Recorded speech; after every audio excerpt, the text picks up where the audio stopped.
Sokollu Mehmet Paşa, 3 padişah görmüş, 14 yıl sadrazamlık yapmış bir Boşnak devşirmesi. Sokollu Mehmet Paşa'yı bu kadar mühim kılan özelliklerinden birisi ise tam bir projeler adamı olması. Peki Sokollu Mehmet Paşa'nın ikisi günümüzde gerçekleştirilmiş olan 3 büyük projesi nelerdi? Bu projeleri neden geliştirmişti? Gelin videonun devamında hep beraber öğrenelim.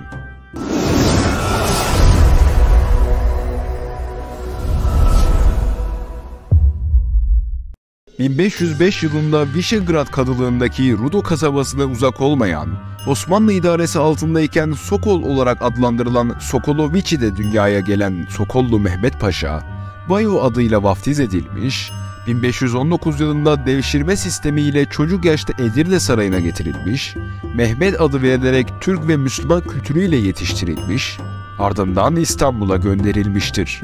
Sokollu Mehmet, Topkapı Sarayı'nın Enderun bölümünde çeşitli görevlerde bulundu. 1541'de kapıcı başılığa yükseldi.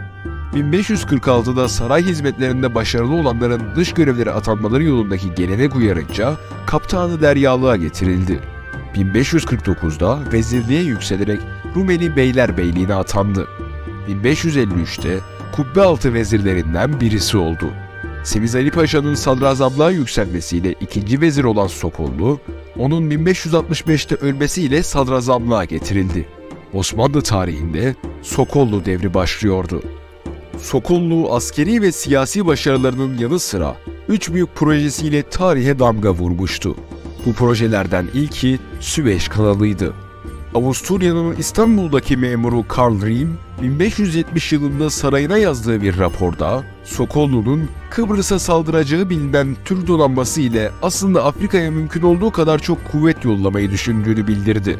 Sokollu'nun fikri, Süveyş'e kadar bir kanal kazdırıp, gemilerin bir engelle karşılaşmaksızın Akdeniz'den Kızıldeniz'e geçişini sağlamaktı. Ama Kıbrıs'ın fethedilmesi ön plana çıkınca, kanal açma teşebbüsü başlamadan bitti. Sokollu'nun Aralık 1568'de Süveyş kanalının açılma düşüncesi kapsamında bölgede fizibilite çalışmaları yapılmasına dair bir fermanı Mısır valisine yolladığı da ifade edilir. Ancak Kıbrıs'ın fethi, kanal fikrinin uygulamaya konmasına engel olmuştur. Akdeniz donanmasının gerektiğinde Kızıldeniz'e geçmesi, bu yolla o tarihlerde büyük önem kazanan Hint Okyanusu üzerinde etkili olabilmesi ve devletin Arabistan, Sudan ve Habeşistan'ın nüfuz altına alabilme amacıyla Süveyş kanalını açtırmak üzere faaliyete geçildi. Burada dikkate şayan olan husus, Timsah Gölü ile Nil Nehri'ni bağlayan eski kanal yerine Port Said ile Süveyş arasında, yani bugünkü kanalın işgal ettiği saha üzerinde mühendislere plan yaptırılmasıydı. Bu hazırlıkla eski kanalları ıslah etmek yerine yeni bir kanal açmak düşünülüyordu. Süveyş kanalı fikrinin tarih boyunca gelişimini konu alan başka bir video yapmıştık. Dilerseniz o videoyu da izleyerek daha fazla bilgi sahibi olabilirsiniz. Sokollu'nun diğer bir projesi ise Don Volga kanalıydı. Kanuni'nin son sadrazamı Sokollu Mehmet Paşa, fikri Padişah Kanuni Sultan Süleyman'a sundu. Kanuni'nin 1566 yılında Zigetvar seferinde hayatını kaybetmesiyle bu ilk girişim gerçekleşemeden kaldı. Kanuni döneminde Astrahan ve çevresinde Müslüman halklara yapılan baskılar, 2. Selim döneminde artarak devam ediyordu. Böylece 2. Selim devrinde proje tekrar gündeme geldi.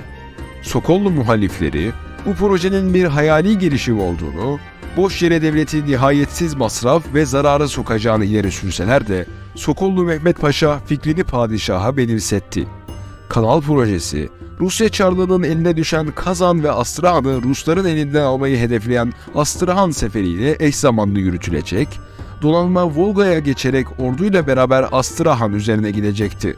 Sokollu, Şıkkı Sani Defterdarı Çerkes Kasım Bey'i Beylerbeyi yaparak hem Astrahan kalesini ele geçirmek için Ruslara karşı Astrahan seferini gerçekleştirmekle hem de kanal çalışmalarını başlatmakla görevlendirdi. Kanal kazılacak yer tespit edildi. Astrahan'ın biraz kuzeyinde bu bölge, eski Yunanlar tarafından Don'un ve Volga'nın iki ayrı denize dökülmeden önce üzerinden geçtiği en sığ toprak olarak tespit edilmişti. Bütün malzemeler Azak Kalesi'nde toplandı. Azak Kalesi, hem seferin önemli bir dayanağı hem de hareketin çıkış noktası oldu. Nisan 1569 tarihinde Kaptan Mustafa Paşa'nın komutasındaki donanma ile 3000 Yeniçeri bölgeye sevk edildi. Asıl kuvvetler ile amele ve levazım sevki ise Ağustos 1569 tarihinde Kaptan-ı Derya Ali Paşa komutasındaki Osmanlı donanması ile yapıldı. Ayrıca kanal kazısında çalışmak üzere 30.000 Nogay Tatarı tutuldu. 1569 Ağustos'unda Kefe Beylerbeyi Çerkez Kasım Paşa tarafından kazı çalışmaları başlatıldı. Don Nehri'nin bir kolu olan Ilovlya çayı ile Volga'nın kolu Kameşinka çayı arasındaki şimdiki adıyla Petrov-Val kasabasının bulunduğu alanda kanal kazılmaya başlandı. 3 ay içinde iki nehir arasındaki mesafenin yaklaşık 1/3'ü kazıldı. Ancak işçiler ve askerler arasında hoşnutsuzluklar baş gösterdi. Özelliği kaybedebileceği kulağına çalınan Kırım Hanı Devlet Giray Han'ın projeyi istememesinin yanı sıra Rusya Çarlığı'nın bu projeyi önlemek için yaptığı saldırılar ve mevsimin kışa dönmesi kanal kazısını yavaşlattı. Sonunda Kırım Hanı, Kasım Paşa'nın kanal işini bırakıp doğrudan Astrahan üzerine yürümesi konusunda 2. Selim'i ikna etti. Böylece kanal projesi yarım kaldı. Astrahan seferi de Kasım Paşa'nın geri çekilme emri vermesiyle sonuçsuz kalmış, Osmanlı Kırım ordusu geri çekilme sırasında çöllerde ve bataklıklarda telef olmuştur.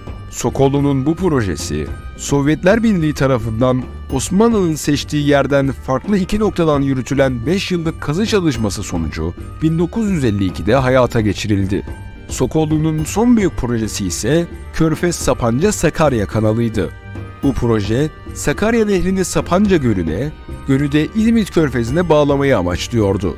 Proje ile ucuz ulaşım türü olan nehir ulaşımını geliştirmek, iç bölgeleri denizlere bağlamak, yoğunlaşan İstanbul Boğazı trafiğini rahatlatmak temel hedeflerdendi. Daha önce Roma ve Bizans döneminde de girişilen bu proje, Sokollu Mehmet Paşa tarafından yeniden Kanuni'ye sunulmuştur. Sadrazam Sokollu Mehmet Paşa, 1570 yılında Sakarya Nehri'ni İzmit Körfezi'ne bağlama görevini Mimar Sinan'a vermiştir. 15 kilometre kazılan kanallar ne yazık ki savaş sebebiyle terk edilmiş ve proje rafa kalkmıştır. 3. Murat, 4. Mehmet, 1. Mahmut, 3. Mustafa, 2. Mahmut, Abdülmecit ve Abdülaziz Sultanlar zamanında proje ile ilgilenilmiş, yine de bir sonuç elde edilememiştir. Cumhuriyet devrinde de pek çok kez proje gündeme gelmiş olsa da halen fiili kazıya geçilebilmiş değildir. İşte bunlar, projeler adamı Sokollu Mehmet Paşa'nın 3 büyük projesidir. Böylece bir videomuzun daha sonuna geldik. Videolarımızdan haberdar olmak için abone olmayı ve bizlere destek olmak için videoyu beğenmeyi unutmayın.